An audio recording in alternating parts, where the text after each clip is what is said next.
Good evening there, everybody. What is happening? Hopefully, you all are having a wonderful day today. So, when it comes down to it, I thought that I would talk about this video that I found very particularly interesting. And this is going to be a video, yet again, by Mr. Dante's Boxing Nation. And this is going to be talking about the potentiality of Tyson Fury, who, of course, right now is the WBC champion in the heavyweight division. And pretty much the lineal heavyweight champion, I believe, because at one point in time he had the rest of the belts other than that of the WBC heavyweight title. Of course, when he defeated Vladimir Klitschko those several years ago. But now, apparently, Mr. Tyson Fury, there's a possibility that he could face Mr. Dillian Whyte in his next fight. And of course, we've been hearing news about this for quite some time now. But there was a big question about whether this fight was going to happen next or not. I do think that this is a very interesting fight. I think that it is a great fight. Dillian Whyte, in my opinion, is one of the better and greater heavyweights in the world, in my opinion. Tyson Fury, in my opinion, he is the all-around best and most talented heavyweight, in my opinion, in the world. Of course, unless you're talking about Usyk, but Usyk, in my opinion, is really more of a natural cruiserweight. In terms of actually having the build and all in all being up there in weight and also having the size and the stature, Tyson Fury, all in all, I do believe that he is the best and most talented heavyweight in the world. But anyways, Mr. Dante's Boxing Nation, he's going to talk about this fight, and we all know that Dante's Boxing Nation, he's going to be praying to God or overall whoever he believes in, and he's going to have his fingers crossed that Dillian Whyte somehow lands something in this fight, and then more than likely that he knocks him out, or just by some way that he beats Tyson Fury. Because, of course, ever since Mr. Tyson Fury whooped Deontay Wilder's ass, who was one of Dante's former heroes, and then he dropped him like a bad habit because that's what fanboys do. Once they see overall that the person overall that they love to worship, once they disappoint them, they kick him overall like a bad habit. When it comes down to it, that's basically what they do. So Dante is really, really hoping that someone is going to defeat that of a Tyson Fury, especially other than that of an Alexander Usyk. I mean, both heavyweight world champions at the current moment in time are both two Caucasian fighters. This had to be one of the top 5 worst nightmares for Dante's Boxing Nation possible. But anyways, when it comes down to it, we're going to get into the video. Let's see what he has to say. Dante's Boxing Nation, what's going on, guys? So there was a lot of talk recently of Tyson Fury getting Anthony Joshua to pay step-aside money so he could fight Usyk. But now it looks like, according to Tyson Fury, he will be forced to fight his mandatory Dillian Whyte instead. He just put up a poster of him versus Dillian Whyte, and the caption reads, "Who else can't wait for this fight? The best of Britain."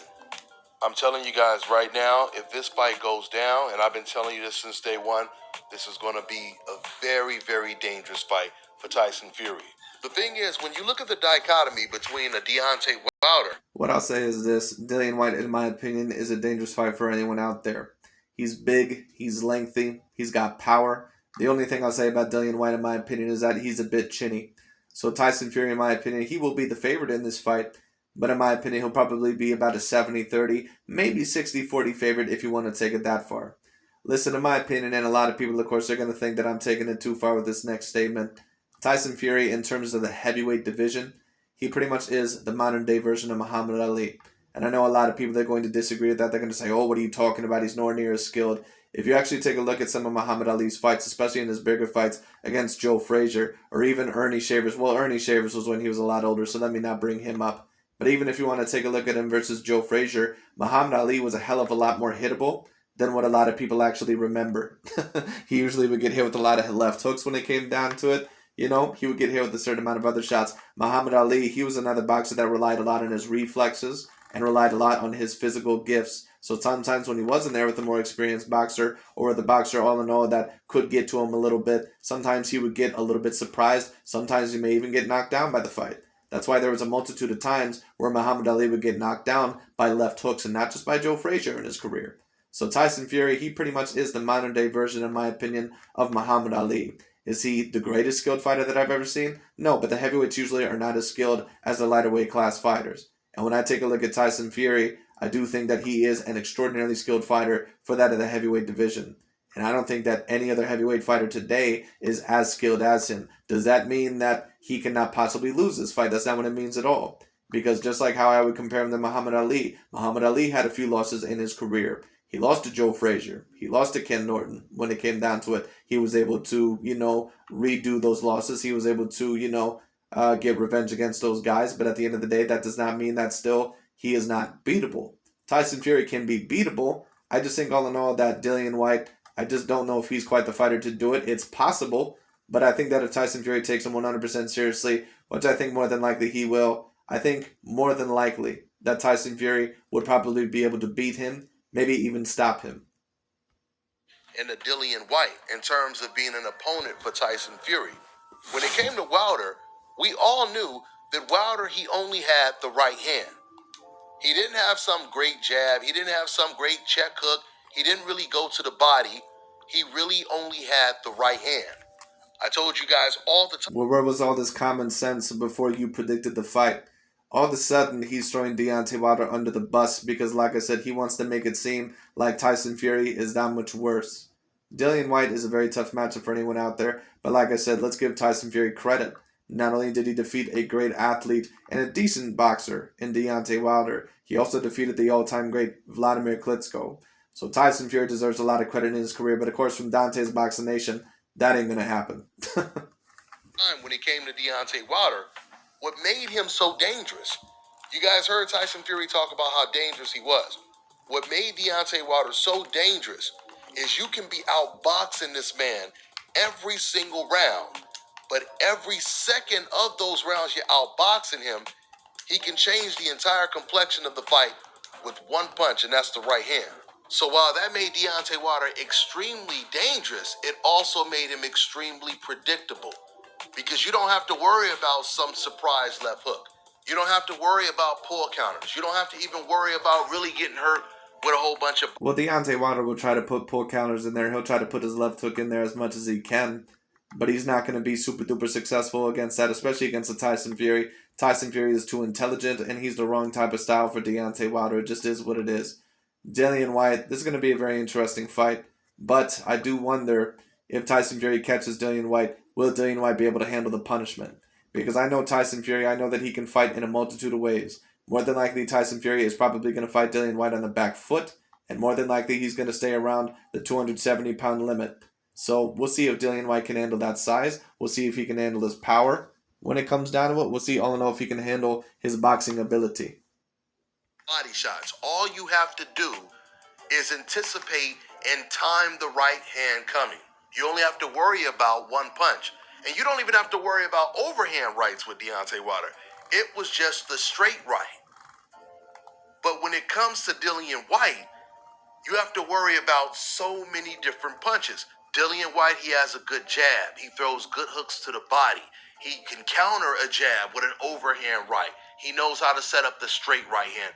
He knows how to do it all. He's a complete fighter in terms of his attributes. Good, so if Tyson Fury is able to beat Dillian Whyte, especially dominantly, we should hear you give Tyson Fury credit. Because Dante has never given Tyson Fury credit unless he thought Deontay Wilder was going to be uplifted by beating him. And once he figured out that Tyson Fury, that he was not going to be beat by Deontay Wilder, he said, oh shit, I've basically just created a monster that I did not mean to create. I've hyped this man up, and basically now I have to tear him down. Deontay Wilder, who admitted, and we can see that he was completely out on his feet like after the third round in their third... No, he wasn't out on his feet. He just doesn't have great feet. But Deontay Wilder, in my opinion, is a bigger threat towards Tyson Fury, at least debatably, because Deontay Wilder, he's so tall, he's so lengthy, and on top of that, like I said, he's like the modern-day George Foreman. That's what he is. You know, Dillian Whyte, I don't really know who I would compare him to. Maybe, I don't even know if I want to go this far, but maybe certain people would compare him to like the modern-day Ken Norton or Joe Frazier. Someone, you know, who is, you know, decently tough, you know, maybe a little bit more technical in certain spots, but I don't think that they're quite the danger of what a George Foreman was. You know what I mean? You know, and that's the same thing with Deontay Wilder. Fight. If he can make it all the way to the championship rounds and then actually come back and almost knock out Tyson Fury, while once again only relying on one punch and being out on his feet pretty much the whole night.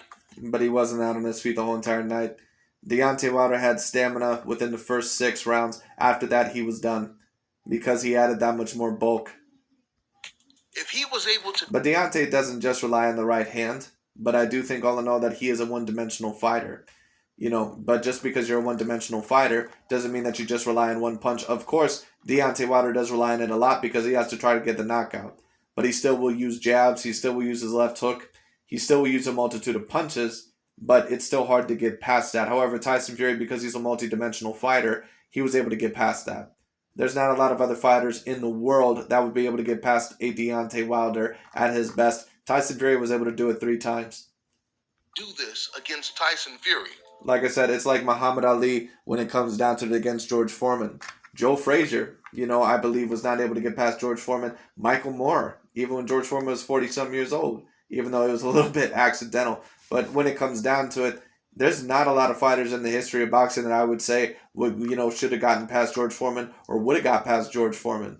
But one of the only greatest multi-dimensional fighters in heavyweight history, he was finally able to figure him out. He was able to overall trap him, and he was overall able to get past the code, and that was Muhammad Ali. I think all of us would agree that Dillian Whyte is going to do better than Wilder did. And if you're doing better than Wilder did... Well, we don't really know that. I mean, but that's regular Dante when it comes down to it. A simpleton overall breakdown when it comes down to it. Well, because Dillian Whyte looks like he has more punches when it comes down to it. It looks like he's going to do better. And don't get me wrong, do more complete fighters tend to give, certain fighters trouble, of course. But Deontay Wilder, when it comes down to it, he's not just some David Benavidez. And I know a lot of people, they're going to say David Benavidez. Are you saying that Deontay Wilder is better than David Benavidez when it comes down? Are you saying that he's more skilled than David Benavidez? Well, there's certain things that David Benavidez can do, in my opinion, that Deontay Wilder cannot do. But the reason that makes Deontay Wilder so dangerous is because he's so tall, he's so lengthy, he's 6'7". He has decent speed, and on top of that, he has a shot that can knock you out at any minute of the fight. He is up there, in my opinion, with the top 5 hardest hitters in heavyweight history. He's right there, in my opinion. Well, off the ring, George Foreman probably slightly above him. Mike Tyson, I'm not sure. Vladimir Klitschko is up there as well. But, he's up there with any of those punchers. All of those punchers, in my opinion, they're pretty much the hardest hitters in heavyweight history. And there might be a couple of others that I'm not mentioning. Of course, I could mention Rocky Marciano, but, he was really more of a natural light heavyweight. But I guess if you wanted to mention him as well. Then you can imagine how competitive the fight will be. This is the heavyweight division, so there's a very good chance that this fight is definitely going to end in a knockout. You're going to have a lot of casual fans that are going to just say, Dillian Whyte has no chance. Tyson Fury, he's going to win by knockout. But that's the best thing about this situation. Well, you used to say all that about Deontay Wilder and Dillian Whyte when, Deontay Wilder was still your boy, but he's not your boy anymore because you're basically saying, you know what, Deontay, you failed me. And I can't fuck with you anymore because you basically failed me in that trilogy. I was betting on you. I was counting on you. And you failed me. If the contracts get signed, we're going to find out if you're right. We're going to find out if this is going to be easy. So you could say whatever makes you feel better. But I'm telling you guys right now that this fight is going to play out completely different than the Deontay Wilder fight did.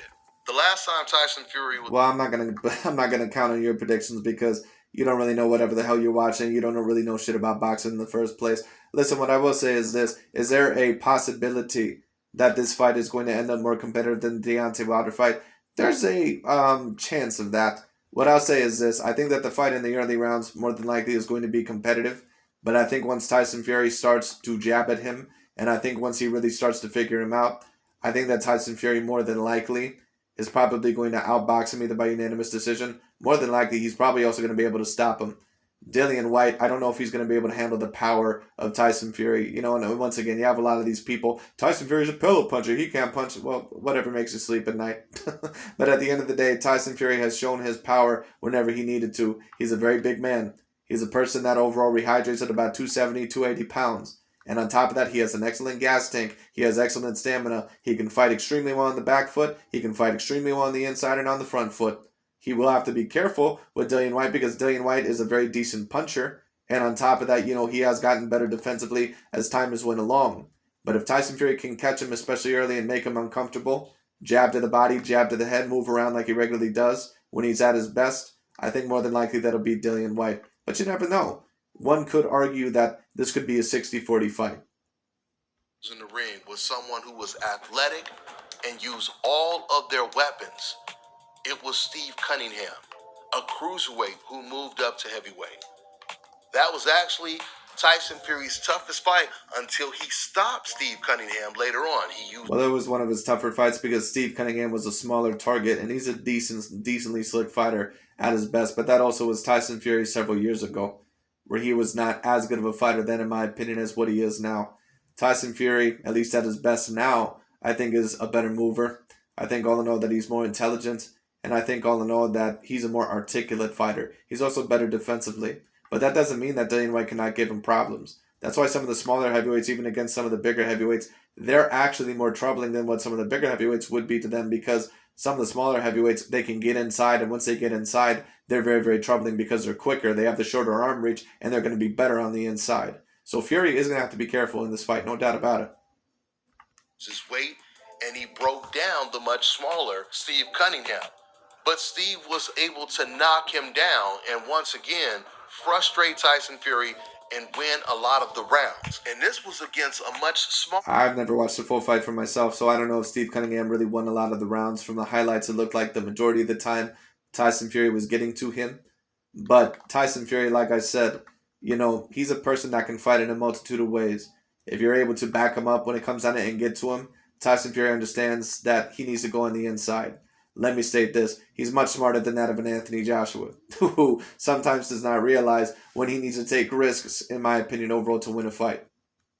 Smaller Tyson Fury, who wasn't 300 or 290 pounds, who was more agile, was bouncing on his feet more. The version of Tyson Fury that we're going to most likely see against Dillian Whyte is the same version we've seen against Wilder in the third fight. A flat-footed Tyson Fury. And Tyson Fury has never been known for having a great defense. Tyson Fury is not flat-footed, but it is what it is. At least not the usual time that I've seen him. Now, do I think that he somewhat underestimated Deontay Wilder in that fight? I think that once the third round happened, I think he thought that Deontay Wilder was pretty much done. And he said that even after the fight. That's why he was so sloppy after those rounds. But once he got knocked down once or twice in that round, he said, oh shit. This is what makes this dude dangerous. I got to be careful or it could be lights out. Tyson Fury, in my opinion, at his best and at his most disciplined, is going to be very hard to defeat him. Not impossible. Just like it was with Muhammad Ali. Not impossible. But it's going to be very hard. And that was really evident in his last fight against Deontay Wilder and his fight before that against Otto Wallen. Now, when it comes to Dillian Whyte, some fans will say, oh, well, he got knocked out before. He's been stopped twice, so he has no chance. You guys have to understand how the sport of boxing works. Well, Dante, you shouldn't be lecturing anyone on how the sport of boxing works because you really don't know how boxing works. But it is what it is. But I get overall what you're saying. Just because someone gets knocked out, by another opponent, maybe even that opponent beat in the past, does not necessarily mean that they're not going to beat them or give them a tough time.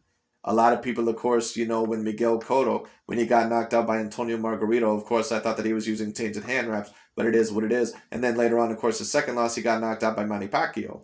Of course, when he fought Floyd Mayweather Jr., or maybe later on Canelo, a lot of people probably thought that maybe he was going to get knocked out by them, but he didn't. He survived against them and gave both of them very, very tough fights. So it is what it is. Another example could be Marco Antonio Barrera. He ended up getting knocked out by this one fighter. I don't remember what the guy's name was. Maybe Junior Jones or Junior, whatever the hell his name was. I don't even know. But he ended up actually beating Marco Antonio Barrera, I believe, in the rematch by knockout. Then, of course, Marco Antonio Barrera, or maybe it was in the first fight. Then in the rematch, Junior Jones won, I think. But then, then later on, Marco Antonio Barrera, he ended up changing his style a little bit, becoming a better fighter. Then him, of course, and Prince Nassim Hamed, they were going to fight when it came down to it. And a lot of people, of course, predicted Nassim Hamed to knock Marco Antonio Barrera out, and that's not what happened. Now, of course, there are certain people that would debate that maybe Nassim Hamed was not the same fighter that he had used to be. Maybe. I would have to do a little bit more research on it. Nassim, in my opinion, personally, in that fight, he did look a little bit lethargic. But at the end of the day, that was probably bound to happen. A good ass whooping for Nassim Hamed was bound to happen eventually. Because Nassim Hamed, he was just way too defensively irresponsible. He never kept his hands up when it came down to it. He was like a worse version of Roy Jones Jr. or someone like that. He would always rely on his reflexes. He would never keep his damn hands up. Having defense and being knocked out is nowhere near the same thing. Before Dillian Whyte got knocked out by Povetkin, Dillian Whyte wasn't really even getting touched by Povetkin.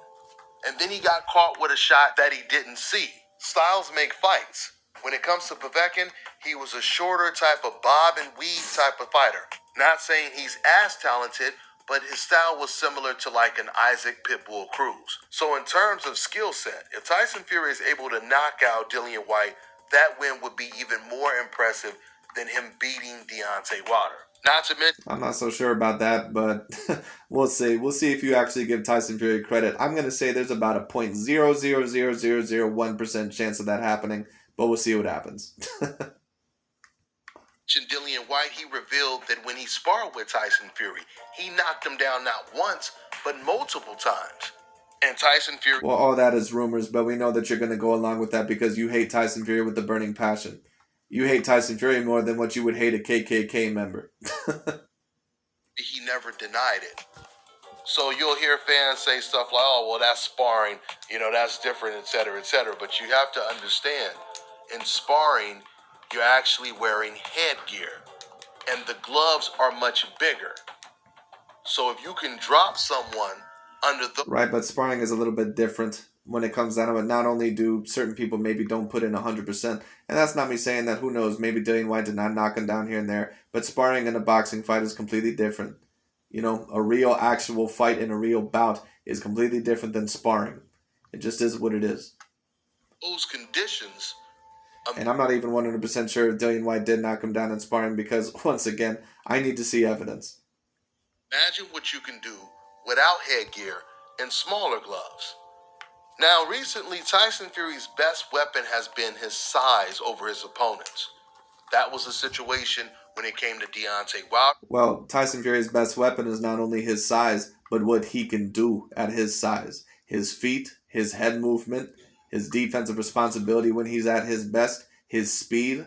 I mean, for a guy that is about 6'9", 280 pounds, if I were to tell you all in all, and if you never looked at Tyson Fury, and if I was telling you that obviously he's a heavyweight when it comes down to it, and this dude is just going to go in here, and he's 6'9", 280 pounds, you would think, damn, this, getting this big lethargic fat fuck in here, he doesn't have a chance. But when you take a look at Tyson Fury and what he can do, I mean, it's almost amazing what he can do at his size. I've never seen someone overall that is that quick and overall that limber for his size. He's very, very decently athletic. He's very speedy. That was the situation when he was in the ring. And on top of that, another great thing that Tyson Fury has is that his gas tank, I mean, I don't want to call it unlimited, but I've never seen Tyson Fury literally get legitimately tired in a boxing fight. He can pretty much go for rounds upon rounds upon rounds upon rounds. Each and every time against Deontay Wilder, he was able to go tooth and nail with him. Not even just tooth and nail. He was pretty much able to embarrass him in each and every fight. And never in any of the fights did I ever think that he looked tired enough to the point to where I thought he was about to get risk, getting stopped. With Steve Cunningham. But when it comes to Dillian Whyte is a big heavyweight. So this is the reason why, once again, styles make fights. You put Tyson Fury against Usyk. Tyson Fury is going to probably outweigh Usyk by what? 30, 40 pounds or even more? That's not going to be the case when he fights against Dillian Whyte or if he fights against Dillian Whyte. So that's basically Dante's way of saying that if Tyson Fury gets the Alexander Usyk win, it's not really that big of a win. And he's been alleging that for a long time now. I'm looking forward to this fight. It should be action-packed. It's a 50-50 fight as far as I'm concerned. Let's see how it plays out.